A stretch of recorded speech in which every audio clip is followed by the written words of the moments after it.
Welcome to this edition of your Friday Drive-By, where I answer your questions, the pressing questions that you feel like would help you perform at a higher level or just reduce your anxiety maybe. The number, if you have a question, is 8333-ASK-SDR. That's 8333-ASK-SDR. And if we play your question on the show, we will send you a swag bag. I got a little drive-by here. Say hello, Lola. Yeah, now I'm gonna have white hair all over me.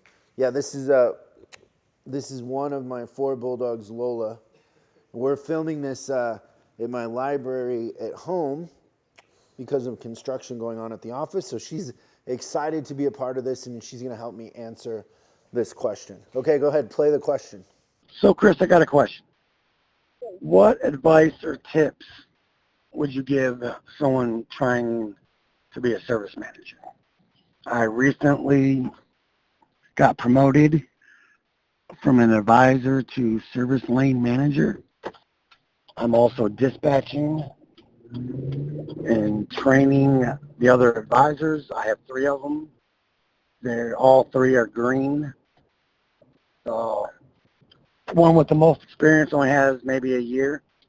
She's pretty good. The other 2 never worked in a dealership before. I'm a master ASE and GM certified technician for 15 years. I just took this job as an advisor back in February of this year. And about 2 months ago, I got promoted to lead advisor or service lane manager. And what do I need to do? We do not have a service manager right now. He got promoted to fixed ops manager probably 4 months ago. So there is no service manager. It's kind of like I'm doing part of it, he's doing part of it. I'm in the shop. The technicians love me. The advisors look up to me. I'm real good with customers. Any advice, please help me out. Thanks, bye. Lola has been replaced with Bacon here. Their dogs are competing to sit on my lap and help you with your questions, right? What do you think? Bacon, what's the key to being a good service manager? Bacon says snacks. Having lots of snacks in your desk, so whenever a dog comes by, they're readily available. What kind of snacks, Bacon? Cheese. He likes Manchego cheese, aged at least 6 months. Right, buddy? Now I'm covered in dog hair. So I would say you want to think about the role of service manager as 2 things. One is it's financial. So you want to run a healthy, profitable department. And then the second is the psychology.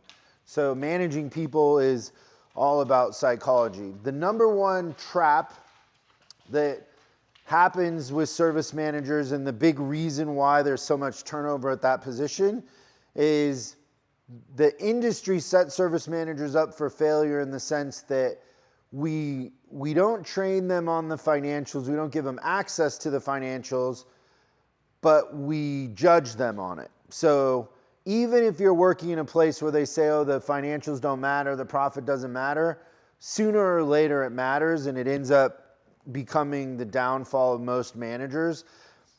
You're told, get me more gross, or get me CSI.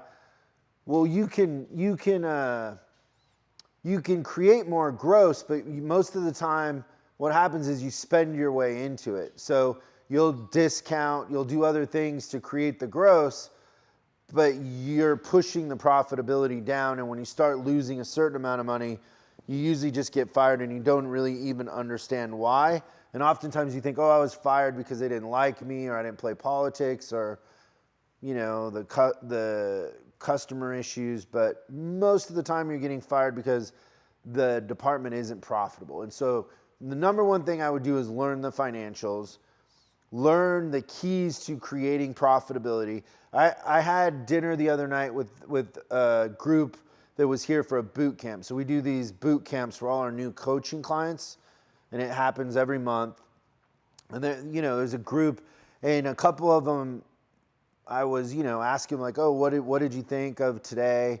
Because Christian teaches it, but I was going to dinner with them, and they were like, oh, I feel like I've been looking at the wrong things. Like, you know, I've just been completely blind to how this really works. And now I actually feel like I can go back and I have the leverage I need, and I understand why things that I didn't understand before, I knew were there but didn't know how to change, I can just push them over. And so you need to start from a context of good business and profitability, no matter what anybody tells you. There's tons of people out there that will tell you different, but it's the number one thing is you got to run a profitable department. And then the second thing is psychology. You got to be a student of human behavior and understanding how to find the right people, how to train and coach people, and, you know, how to get them to behave in a way that's conducive to a great customer experience more than anything else. So great question. Good luck in that endeavor. I hope you're good. If you aren't in our coaching group or on our on-demand, I would highly suggest that you do that, just because, you know, how you start is how you're going to finish. And if you go into it with the right tools, it's going to be really easy. If you don't, you're going to bounce around and most likely fail, because the turnover rate for service managers, sadly, is, you know, close to 50%. But thank you for the question. If you are listening and you have a question, remember the number is 8333-ASK-SDR. That's 8333-ASK-SDR, and we'll see you next time on the Service Drive Revolution. Thanks for watching this week's Drive-By. I hope we gave you something to think about over the weekend. We're uploading new stuff every day, so make sure you subscribe and click the bell icon so you don't miss out. If you have a question you'd like us to answer on the show, call 8333-ASK-SDR and we'll answer your question on the show. That's 8333-ASK-SDR. For special deals on our books and training, head over to offers.chriscollinsinc.com. Now that's offers.chriscollinsinc.com. I'm Chris Collins, and I'll see you in the next video.